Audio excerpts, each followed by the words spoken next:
Hi, everybody. I'm Gerald Young, and I'm a president of the society called ASAPIL. And we organize and run this journal, Psychological Injury and Law. I think it's something that is important for you as a listener to this webinar and as someone who is interested in our society and our journal to learn about. And what I'm going to do today is to review the major areas in the area of psychological injury and law to give you a flavor of what the field is about and how we can help you understand better the science in the area and how to practice in it to the profit of our profession and of yourself.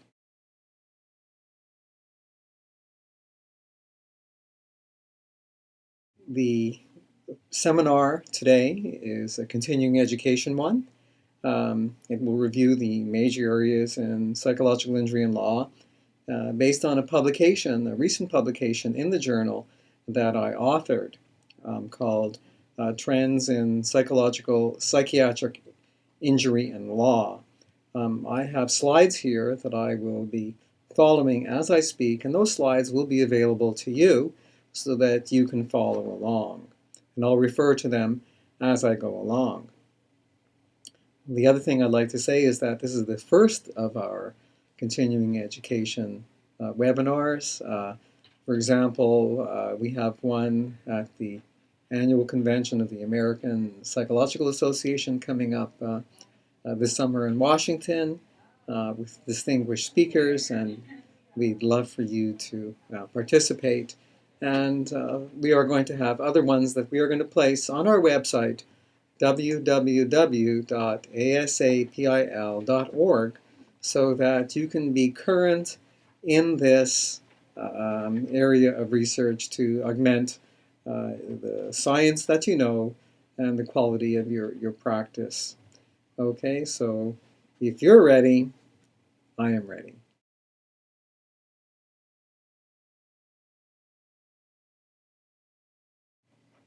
You can see that we will be giving practice recommendations, comments to help you in your work in this area of expertise.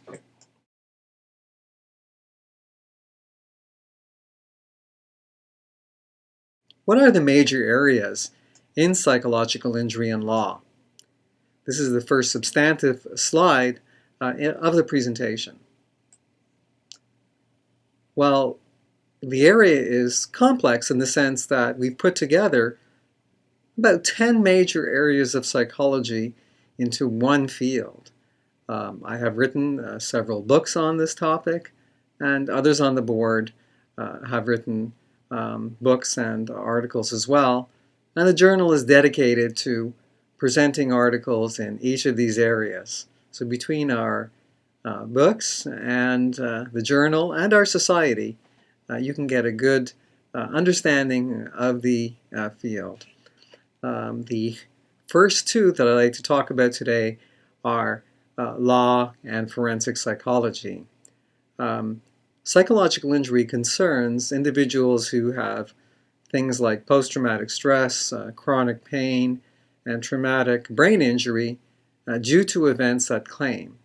On the one hand, we have to comprehensively assess the degree to which the presenting problems reach thresholds of diagnosis, of reliability, of validity, and if the case can move forward legally into tort action. And of course, psychologists work both sides of the adversarial divide, some for plaintiffs and some for defense. And as we work with these complainants, we need to establish the validity of their claim in an impartial way, using all the data that we can gather based on interviews and based on the best available psychological tests that are published. And we need to know the law in several senses of the word. For example, we need to know evidence law and the admissibility criteria of science in court, as described by Daubert. And excuse me for my Canadian pronunciation. We need to know tort law and what are some of the legal thresholds that are at play in your jurisdiction as you present your case and address those legal thresholds.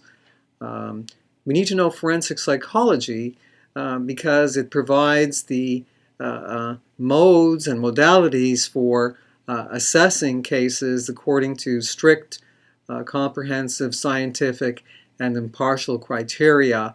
And it teaches us how to deal with the court, deal with lawyers, and consider the case at hand in a scientific way that meets all necessary professional and legal guidelines and rules and regulations.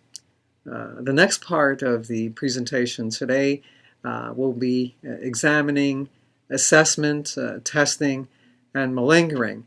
How do we gather all the data to make sure that it is comprehensive and impartial?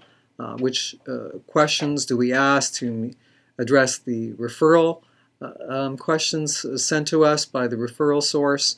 Which psychological tests do we choose that help us meet the issues in the referral question?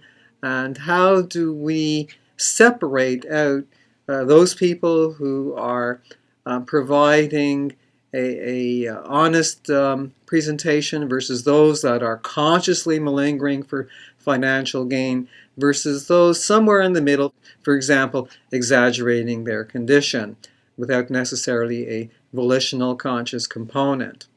And there are psychological tests that help us to differentiate these different kinds of presentations. Another area that's involved in ASAPIL, in the journal, and in this area of psychological injury and law relates to disability, which is different than establishing whether there is a disorder. For example, when it comes to disability, we have to see how the symptoms, impairments, disorders, etc. Impact the functional lives of the individuals who we are assessing, whether it be in terms of their work activity, their caregiving activity, their educational activity, whatever their major roles are in their daily lives. And that could be very different for two different people with the same diagnosis and the same kind of injury, depending on what they're doing in their daily life and how it impacts their work and other daily roles.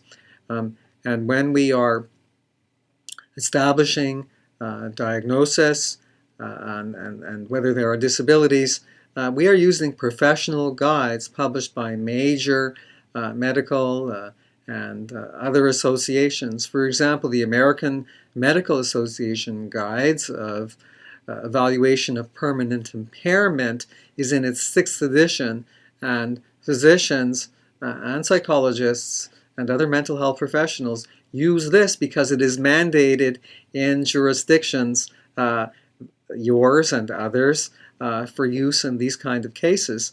We have to know them, and we have to know how to navigate them psychologically. But are they reliable and valid, as you and I would understand those terms from a perspective of psychological science?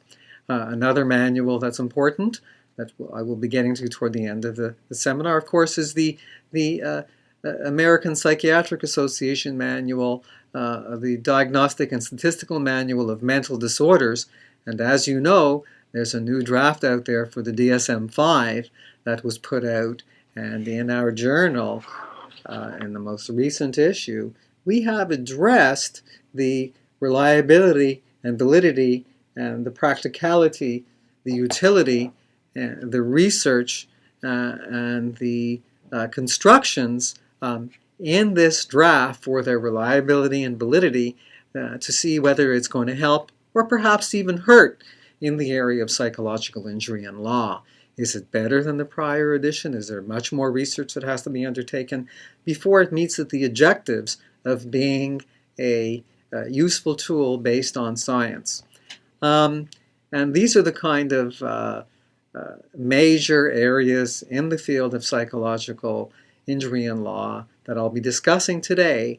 And of course, we address what are psychological injuries and laws. What's the most recent research related to post-traumatic stress disorder, related to chronic pain, related to traumatic brain injury, and other areas such as depression. There are also pre-existing factors that have to be taken into account, such as possible personality disorders. And I'll look at the recent research in that area as well. Well, our area is not just about assessment, it's not just about evaluation, etc. It also concerns treatment, because on the one hand, even if we're not treating professionals, we have to know whether the patients that we are assessing have received the best quality treatment possible to mitigate their loss, and are they cooperative with the treatment regimen used by the treating psychologists. But on the other hand, a lot of us do both rehabilitation and forensic assessments, and we do have to be up to date on the treatment and the various guidelines out there. So the review will also focus on that. In terms of other areas of interest, causality is a major one that I'm interested in, and it's even part of the title of my 2000 book on the topic, and some articles that I've written for the journal.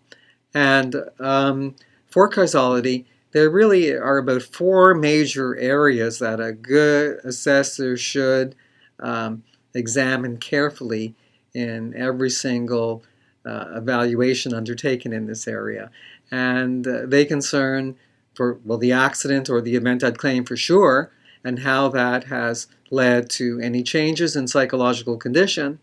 But they also concern pre-event factors and pre-existing psychological vulnerabilities, and perhaps even pre-existing psychopathologies that might help explain in part or in full all of the problems being presented by the person that you are evaluating. Other possible causal factors aside from pre-event ones, event ones.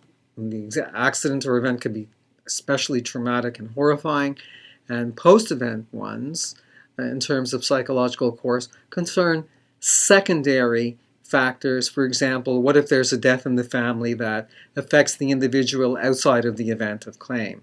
What if the individual's company goes bankrupt and there's no possibility of returning to the pre-existing job?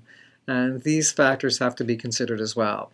So when you have a whole systemic approach to understanding causality and your client, or your patient, or your claimant, depending on your role of whether you're a rehabilitation psychologist or a forensic psychologist, then it is easier to understand what is going wrong with the individual and why it's going wrong with the individual, and how you might be able to make recommendations to help the individual, or to the contrary, not be able to make recommendations because everything pre-existing has explained the behavior of the person post-accident.